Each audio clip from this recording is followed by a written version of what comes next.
Sir ये बताएगा कि यूजीसी यूनिवर्सिटी ग्रांट कमीशन से इसकी जो ट्रांसफर हुई है वो एचईसी में हुई है, तो ये बताएगा कि इसको बनाने का मकसद क्या था, क्योंकि यूनिवर्सिटी ग्रांट कमीशन का काम तो ये था कि आप एक यूनिवर्सिटी से रिसोर्स लें और दूसरी यूनिवर्सिटी में डिस्पर्स करें, तो फिर इसको एचईसी बनाने का मकसद क्या सामने आया वो जरा बताइएगा। नहीं, ऐसा नहीं था। यूजीसी का ऑब्जेक्टिव बेसिकली एक अदारा बनाया गया था यूनिवर्सिटीज के लिए, यूनिवर्सिटी ग्रांट कमीशन के नाम से, जो पूरे साग कंट्री में एक कंसेप्ट था उस वक्त।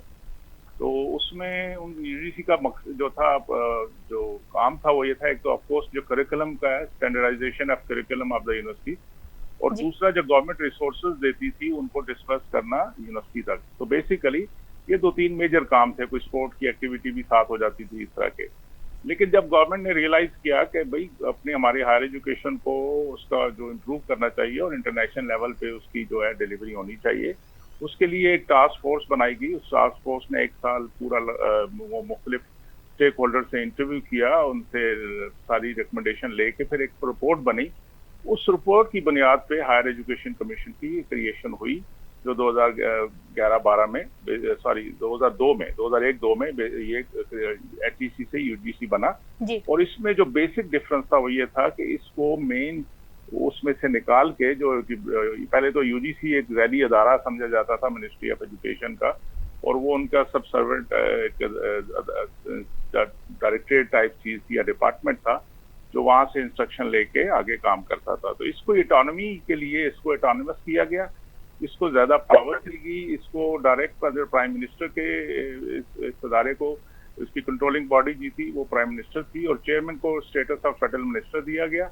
और शुरू में जो हमारे एग्जीक्यूटिव डायरेक्टर थे उसको एसआरओ के जरिए फेडरल सेक्रेटरी के बराबर स्टेटस दे दी गया, ताकि हमें वो मुख्तलिफ चैनल से निकल के सीधा डायरेक्ट जो भी चीज करनी हो, समरी अप्रूव करवानी हो, किसी चीज की परमिशन लेनी हो, तो डायरेक्ट समरी एग्जीक्यूटिव डायरेक्टर जो हैं चेयरमैन की अप्रूवल से वो समरी जाती थी प्राइम मिनिस्टर हाउस में, और वहां से उसकी अप्रूवल होने के साथ साथ ये काम हो गया।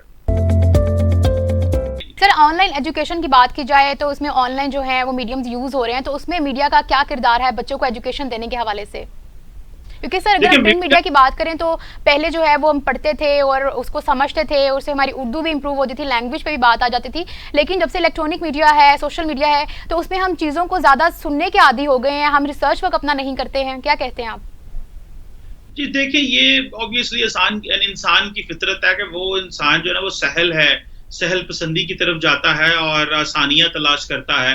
तो सोशल मीडिया भी बस यही है, आप ड्राइव कर रहे हैं, आप कहीं बैठे हुए हैं तो सुन रहे हैं, बस कानों को आपने एयरपॉड्स लगा लिए, वायर्स लगा ली या कुछ इस तरह, तो वो तो है। लेकिन जो लोग अच्छा कंटेंट प्रोड्यूस करने वाले हैं उनको तलाश करना चाहिए, उनको मार्केट करना चाहिए और उनको प्रमोट करना चाहिए, ताकि उनकी आवाज हर उस शख्स तक पहुंचे जो उस चीज का तलबगार है। तो सोशल मीडिया पे काम तो हो सकता है, प्रिंट मीडिया जो इलेक्ट्रॉनिक मीडिया है वो भी अब सोशल मीडिया पे आ गया, बल्कि प्रिंट मीडिया पे जो लिखने वाले सहाफी हैं उनके भी आर्टिकल जो है वो सोशल मीडिया पे बोले जाते हैं, या कोई बोल रहा होता है आवाज उसको।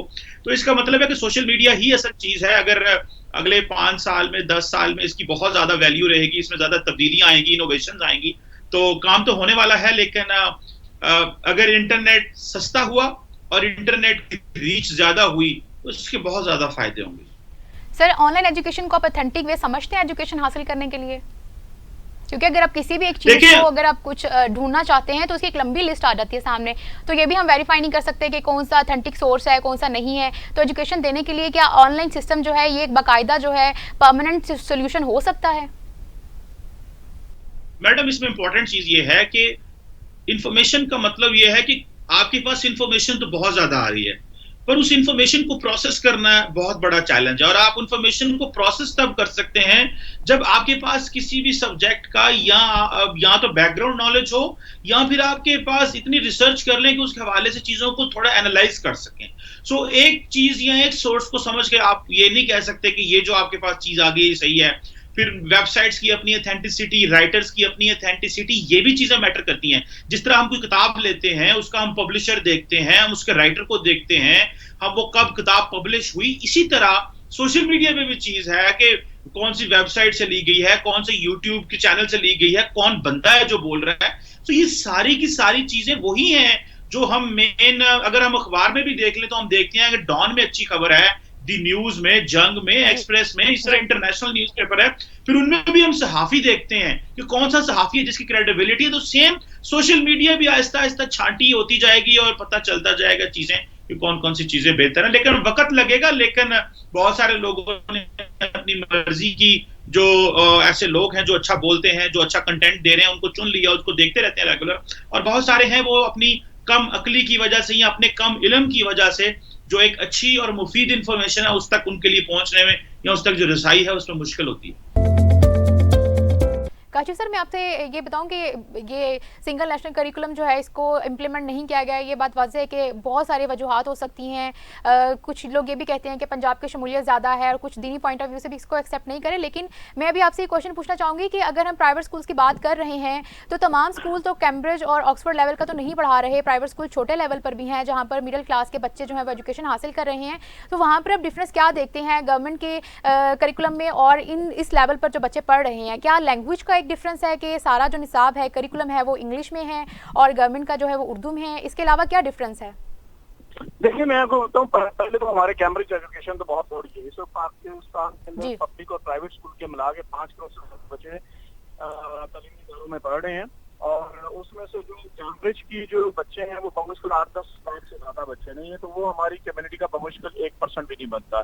बाकी 98 से 99% जो हमारे बच्चे पढ़ रहे हैं उनके लिए तो सेकेंडरी एजुकेशन ही है, जो कि गवर्नमेंट की टेक्स्ट बुक बोर्ड की बुक्स होती हैं। और ऑब्वियसली ये एक क्लास डिफरेंस क्रिएट किया गया है। जो रास्ता है अमीरों ने अपने लिए, अपनी औलादों के लिए, या हमारे जो अरबाब इख्तियार हैं जी, उन्होंने अपने बच्चों के लिए वो रास्ता ऑप्ट किया है कि जिसमें इंग्लिश एक चोर रास्ता है, जिसमें कैम्ब्रिज एजुकेशन भी चोर रास्ता है कि आप इसके जरिए जो है हुक्मरान बन सकते हैं।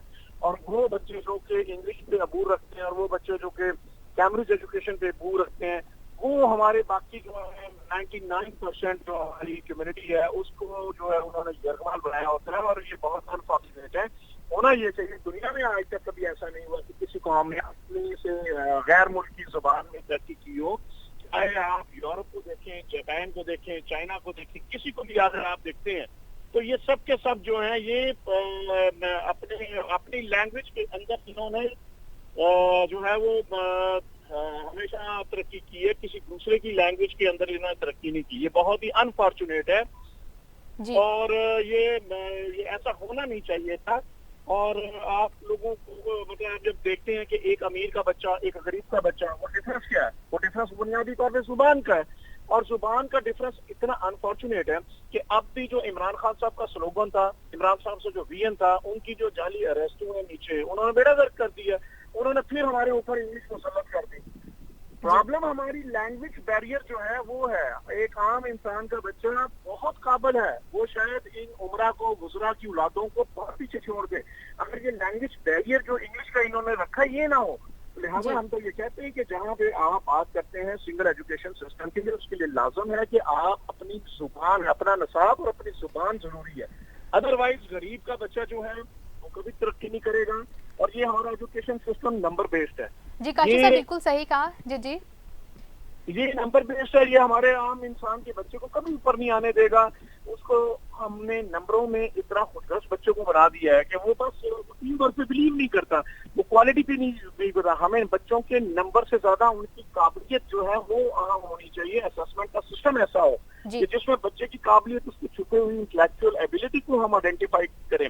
लेकिन अनफॉर्चुनेटली हमारे इमरान खान की, फिर मैं उनका विजन के बरखिलाफ उनकी जो जाली अरस्तों की टीम थी, उन्होंने वो ही जालसाजी की और हमारी नस्लों को बर्बाद करने के लिए उन्होंने फिर एक दफा जो है ना तो ये एजुकेशन सिस्टम जो मुतारफ है, ना ही ये सिंगल है, ना ही नेशनल है, और ना ही ये हमारी नेशनल लैंग्वेज। सर बिल्कुल, विफाकी जो वज़ीर तालीम हैं शफकत महमूद की बात करूं सर, उन्होंने भी बताया कि जो सिंगल नेशनल करिकुलम है उसको पूरे मुल्क में राइज कर दिया जाएगा, जिससे क्लासिफिकेशन है एजुकेशनल लेवल पर वो खत्म होगी, एलिमिनेट हो जाएगी। लेकिन अभी सूबों की जानिब से जो है सिर्फ पंजाब में ये राइज किया गया, बाकी सूबों में ये नज़र नहीं आ रहा। तो फेडरल की इन्वॉल्वमेंट है, सूबों की बाकी जो है वो इन्वॉल्वमेंट नज़र नहीं आई। क्या वजह है सर, कहाँ पे फ्लॉ है कि जो फेडरल है वही अपने तौर पर फैसला ले रहा है या सूबे भी इसमें शामिल हैं?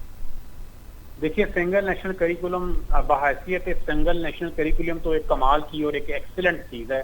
जो कि जिसका सारा का सारा मुकम्मल फायदा हमारे बच्चों को होगा। और हमें सबसे पहले कंसर्न ये होना चाहिए कि हमारे बच्चों का फायदा क्या है। अगर उनका इसमें फायदा है तो सूबों को, स्कूल्स को, टीचर्स को हर तरह का कॉम्प्रोमाइज करना चाहिए, एक्स्ट्रा वर्किंग करनी चाहिए, यानी टीचर्स को एक्स्ट्रा वर्किंग करनी पड़ेगी, ट्रेनिंग करनी पड़ेगी। सूबों को अपनी जो एक होती है ना जी, हमारी हुकूमत है, हमारी मर्जी है, हम करें ना करें, उनको ये चीजें छोड़नी पड़ेंगी, तो फिर जाके बच्चों को इसका बेनिफिट मिलेगा। अब ये हमारे पे, हमारी गवर्नमेंट पे डिपेंड करता है कि क्या वो इतनी अच्छी अपॉर्चुनिटी का फायदा उठा सकते हैं या नहीं उठा सकते। तो सिंध ने इसको इम्प्लीमेंट करने से इनकार कर दिया है, बलोचिस्तान ने इसको पेंडिंग कर दिया है, पंजाब ने इसको इस साल राइज कर दिया है, और जो हमारा KPK है उसने भी इसको अगले साल के लिए पेंडिंग कर दिया है, या वहां पे अभी इसकी कोई इतनी बड़ी एक्टिविटी नहीं है। अब मैं आपको एक और इसमें बात बताना चाहता हूँ, पंजाब ने जिस तरह से इसको इम्प्लीमेंट करने की कोशिश की है उसकी मैं मिसाल आपको ये देना चाहता हूँ कि वफाक ने एक जहाज बना दिया है, एक 747 जहाज बना दिया है, और आगे वफाक ने क्या किया, जब इसको पंजाब को दिया है तो वहां पंजाब ने एक रिक्शा ड्राइवर को बैठा दिया है कि जो इस जहाज को उड़ाएगा। तो ये इतनी बड़ी आप कह लीजिए कि इम्बैलेंस है जिसका सिर्फ और सिर्फ नुकसान है, हमें फायदा कहीं नहीं है, हमारे बच्चों को कोई फायदा नहीं होगा। और आखिरकार ये जो इतनी बड़ी प्रोडक्ट बनी है जिससे हम सोच रहे हैं कि हमारे बच्चे कल को क्रिटिकल थिंकर बन जाएंगे, हमारे बच्चे प्रॉब्लम सॉल्वर बन जाएंगे, हमारे बच्चे क्रिएटिव बन जाएंगे, कुछ ना कुछ पाकिस्तान पार्टिसिपेट करेगा मैन्युफैक्चरिंग दुनिया के अंदर, कुछ ना कुछ हमारे बच्चे नई इन्वेंशंस करेंगे, ये सब ख्वाब के ख्वाब रह जाएंगे, क्योंकि उसकी इम्प्लीमेंटेशन का प्लान इतना आप कह लीजिए कि गलत है, या फजूल कहना मैं नहीं चाहता था अपनी जुबान से, इतना वो गलत है कि मैं आपको बता नहीं सकता कि इसका बजाय इसके कि फायदा हो इसका नुकसान हो जाएगा। देखिए, जो हमें वक्त दिया गया है, जो एक किताब बनती है ना, मैं आपको छोटी सी मिसाल देता हूँ, वो अमूमी तौर पे 12 महीने के लिए बनती है। इन्होंने अगस्त में सेशन शुरू किया है और ये कहते हैं कि हमने फरवरी में इम्तिहान ले लेने हैं। इसका मतलब है कि हमारे पास सिर्फ 5 महीने हैं इस किताब को पढ़ाने के लिए जी। अब जब आप बच्चे को पढ़ाते हैं ना, रोट लर्निंग के जरिए पढ़ाते हैं, तो चूंकि बच्चे ने मेमोराइज करना होता है, याद करना होता है, जो कि पहले गवर्नमेंट स्कूल में करवाया जा रहा था, तो वो आसान होता है। लेकिन जब आप चाहते हैं ना कि आपका बच्चा क्रिएटिव काम करे, तो आपको पहले से ज्यादा टाइम देना पड़ता है, 2 गुना देना पड़ता है या 3 गुना टाइम देना पड़ता है। उस 3 गुना टाइम को कैसे हम यहाँ मैनेज करेंगे? पहले ही हमें 5 माह दिए जा रहे हैं और फिर कहा जा रहा है कि क्रिएटिव काम कराना है। ये हैसल में हैप हैजर्ड जो काम करवाया जा रहा है, मैं ये समझता हूँ कि बच्चों को फायदे की बजाय नुकसान है। इससे तो बेहतर था आप कराते ही ना। तो ये तो एक, और इसकी इम्प्लीमेंटेशन में जो एक काम किया गया ना, वो तो एक ज्यादती की गई है उन लोगों के साथ जिन्होंने सिंगल नेशनल करिकुलम बनाया है, क्योंकि